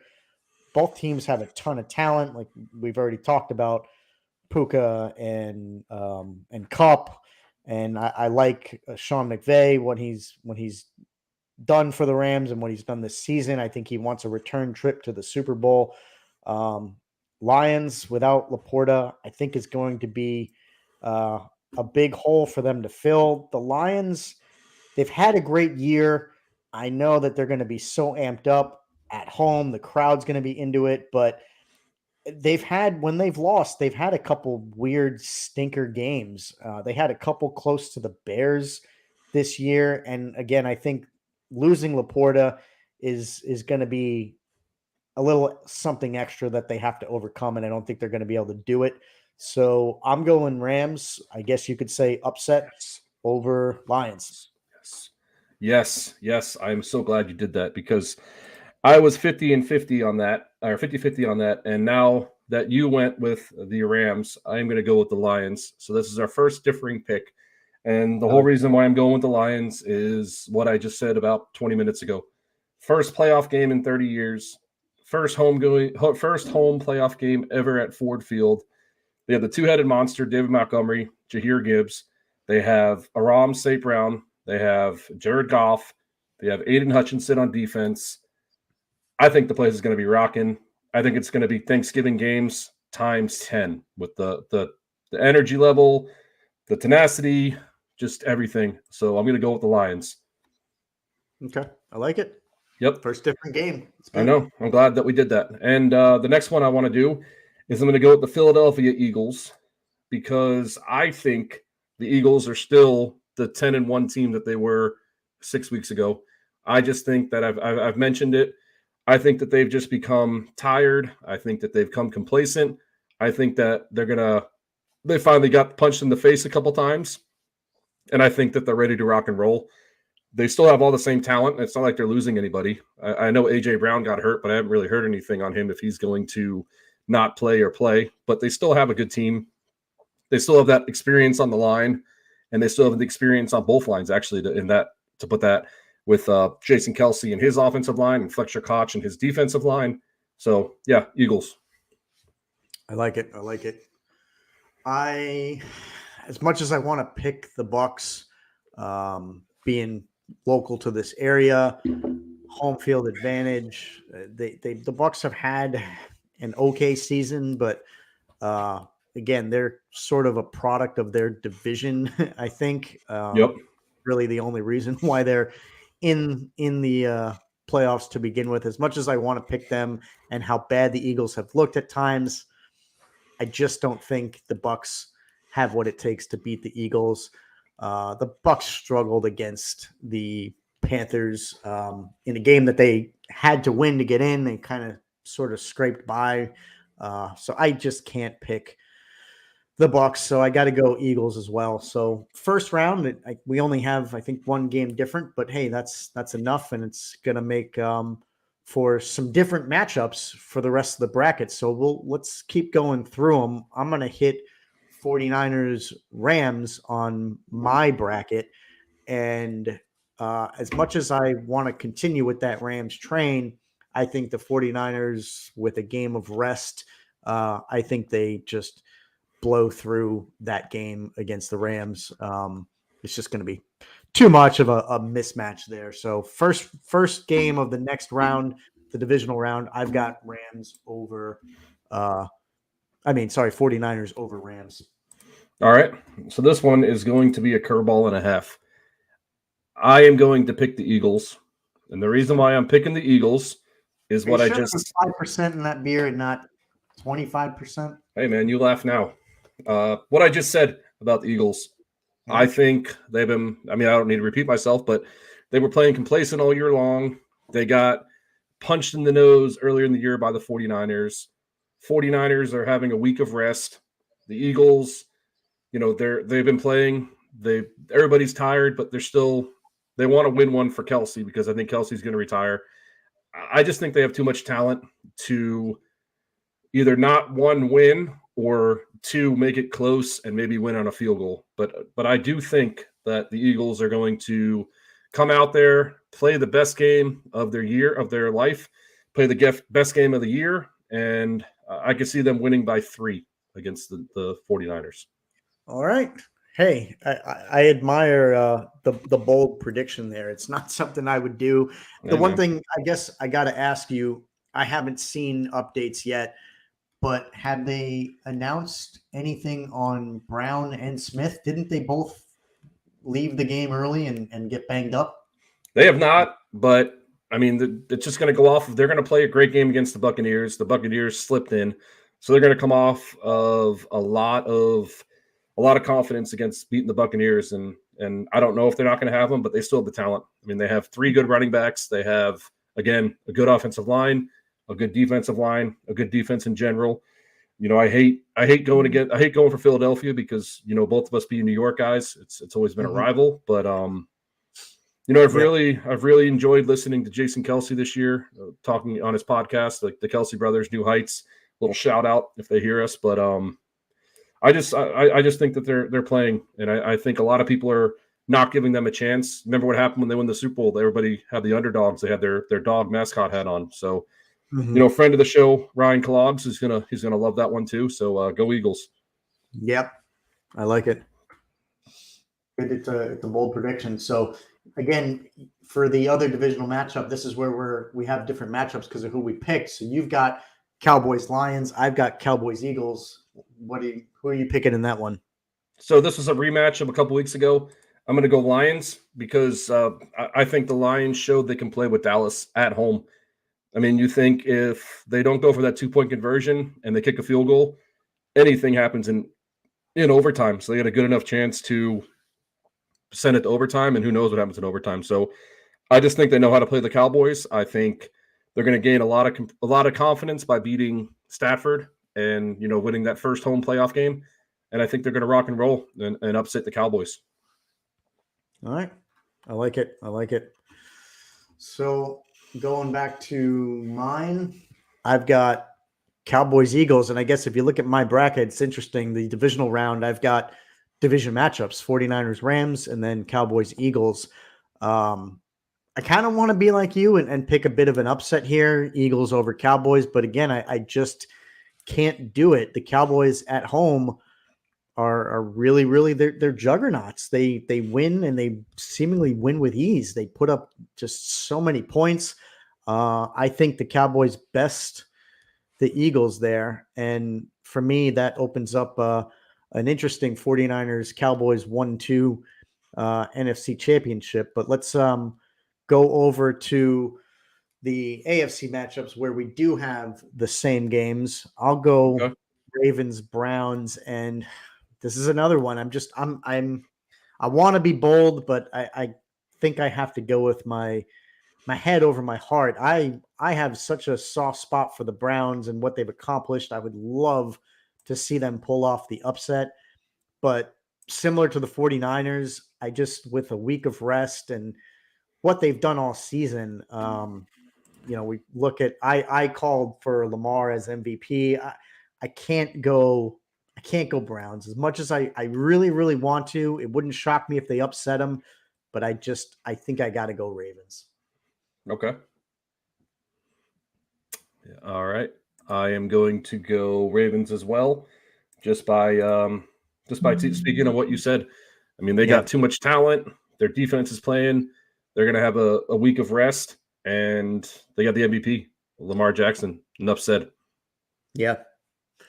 This next one, you still got the honors to fill out this divisional AFC matchup. This is a doozy. We both got Bills, Chiefs. Who are you going with? Kansas City Chiefs, my friend. And the reason why I say that, experience. I sound like a broken record, but hey, man, It's no big deal. I think that they have been, again, complacent is the key word as well. Complacent all year long. I think that they have the experience to go. I believe that they're going to turn it on in the playoffs, just with the three guys that I mentioned earlier: Mahomes, Kelsey, and Big Red. I think that they're going to have them primed and ready to rock and roll.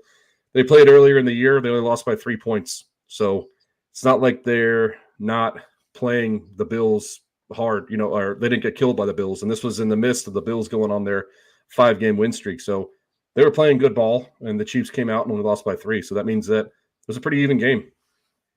Yeah.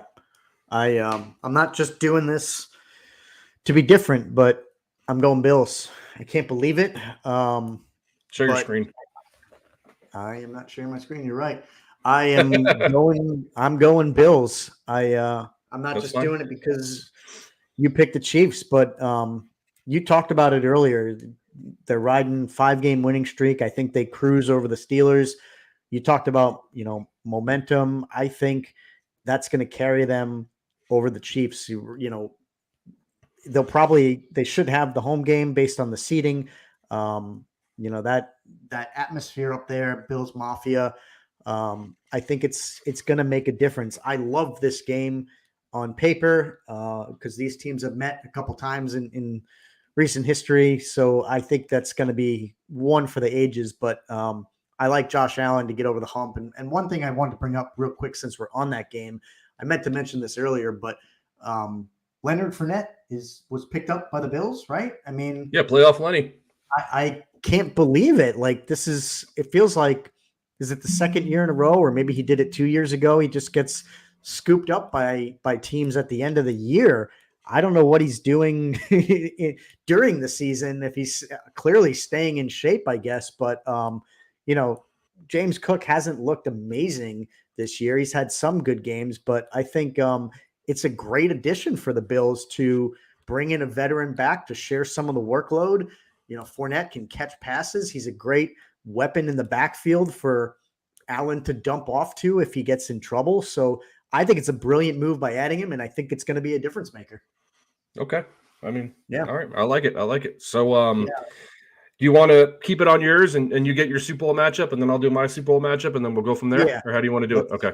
Let's stay do here. that. Yep. So I've got Ravens Bills in my AFC championship, and God damn, this is as tough. It's of a tough game one. It's a as I think doozy. you could pick. And interestingly enough, looking at my matchups, I've got 1-2 and 1-2 in both conferences. So I'm leaning heavy favorites here with few, if any, upsets. Again, sort of a toss-up. I could see the Bills staying hot for all the reasons I just mentioned, but what have the Ravens done wrong this year? I think that's a short list. I think they stay hot the way they have and sort of dominating the league. We saw what they did to the 49ers, who I think are the second best team in the league. So I think I got to go Ravens, but I'll tell you what, I'm going to flip the script and I'm actually going to go Bills. I think they do pull the upset on the Ravens. I think Allen and Fournette and company.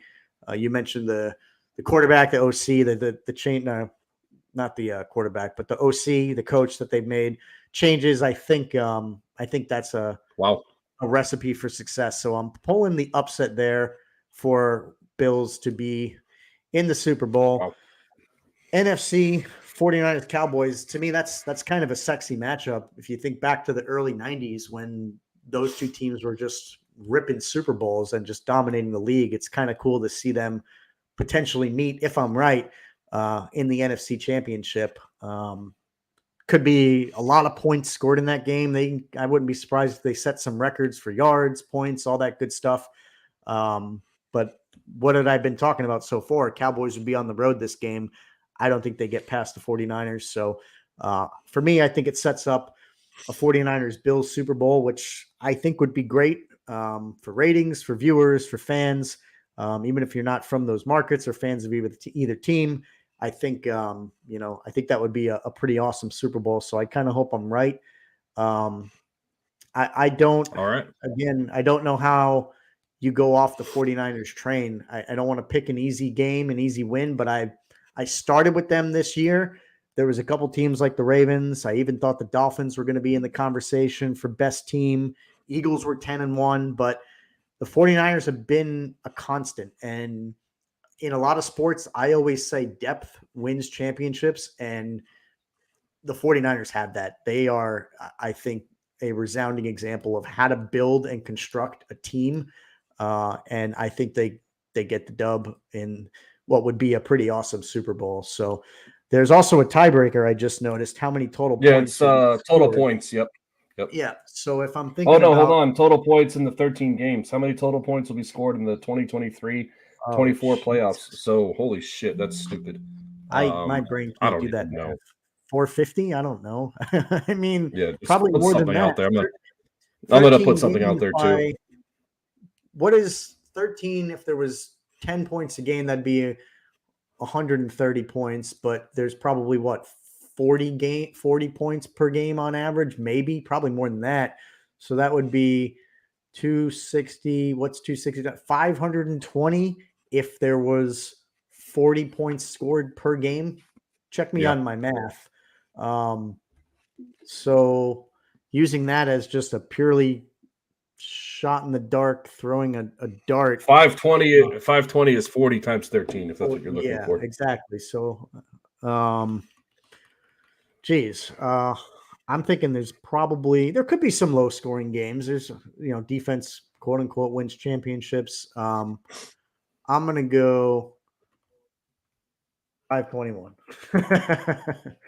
just All to right. be funny and different. So that's my bracket. I'm not going to hit submit just yet. I don't know. It already submits at the bottom. At the bottom, it already submits. See where it says saved? Okay. All right. Yep. So you're rocking and rolling. Yep. All right, my friend. I'm going to start with the AFC, and I'm going to roll with the Ravens. I'm going to ride Lamar Jackson. I'm going to ride his MVP win. I'm going to ride their defense. I'm just going to ride the consistency. As you said with the 49ers, I think the same with the Ravens. They got depth. They have a good head coach. They have a good defense. They have a good offense. And I think they beat the Chiefs. And then going over here, I'm going to ride with my Cinderella pick. Not so much, but the Lions. I'm going to roll with the Lions. And winning Super Bowl is going to be the Baltimore Ravens with a pick with the points of 485. All right. So there you have it. Lions in the Super Bowl. I like that. That would also be an incredible Ravens Lions, my friend. I like the Lions. I just like how they're playing. I think that the Eagles have been going to play that game really well too, but I think the Lions are going to barely get that one out. But I think the Lions are going to beat the Eagles. I like it.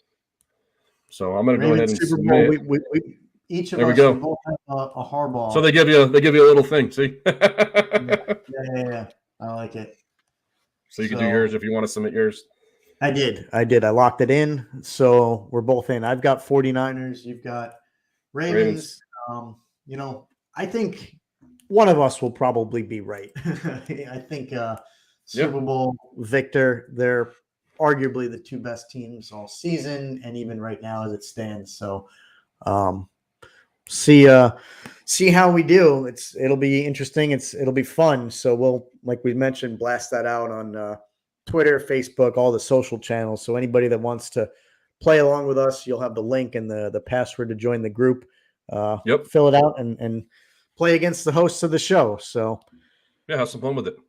Yeah, exactly. So we coming up to the end. We're again almost 2 hours into it, but I kind of want to look at the odds of some of the games for Wild Card Weekend. If you want to continue our trend and pick a lock of the week and an upset of the week, what do you think?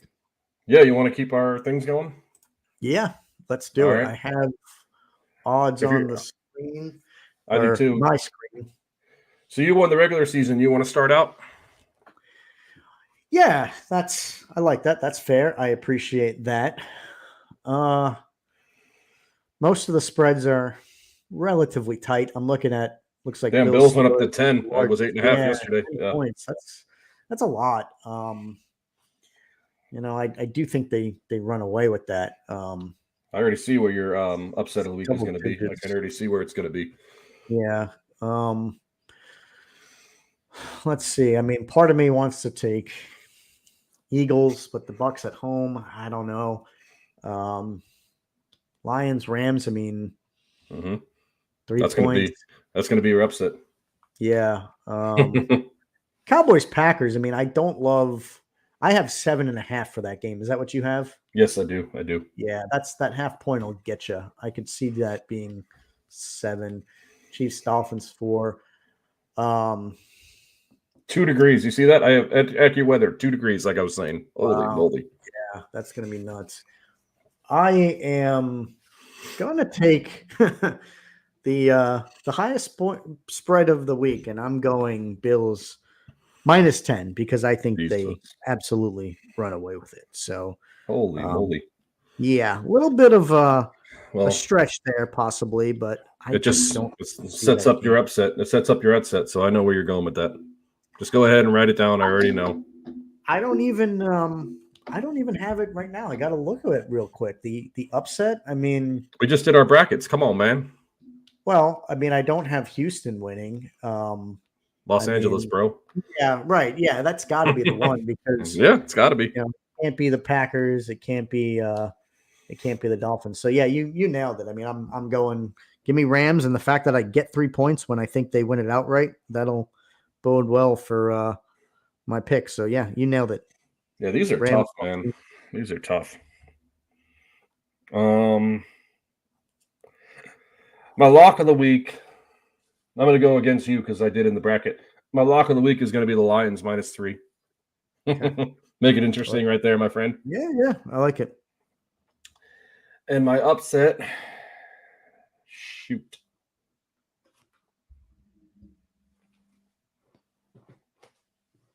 Oh man, this is tough. It is. What did we say? I mean, What did we say if we want an outright winner? Can we do an outright winner? yeah, and then you just have to take it for what it is. So if they're getting points, you don't get the points. You just take them as a pick 'em. Never mind. Give me Packers +7.5. Okay. I like that. I think that's a big spread. You know what I mean? Yeah, so exactly. So you don't necessarily have to think the Packers are going to win. You just think they could cover. That's all. So Yeah. but, if they're within 7.5 points, even if they lose, you still win. So I like 7.5 points is impossible. So 7 or 8 points. Yeah. Just saying. Yeah. That's why you keep me around. They came up with a new rule. If you make a 17-yard field goal, it counts as half a point. So Interesting news to me. yeah. Well, there you have it. Did your cousin tell you that from last night? Is that what happened? Your cousin Grady Gross?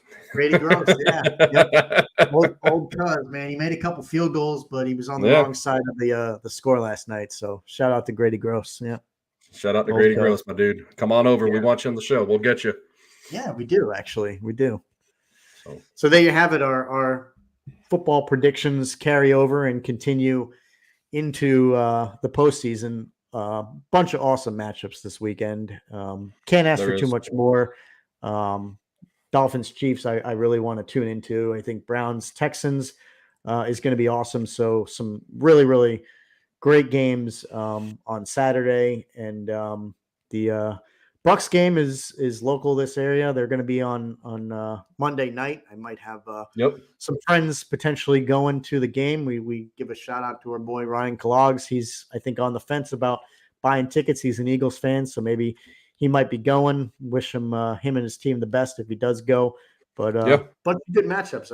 If you're a diehard football fan like we are, my Giants. You like the Giants. They're not in it, but you can't ask for too much more with some of these games.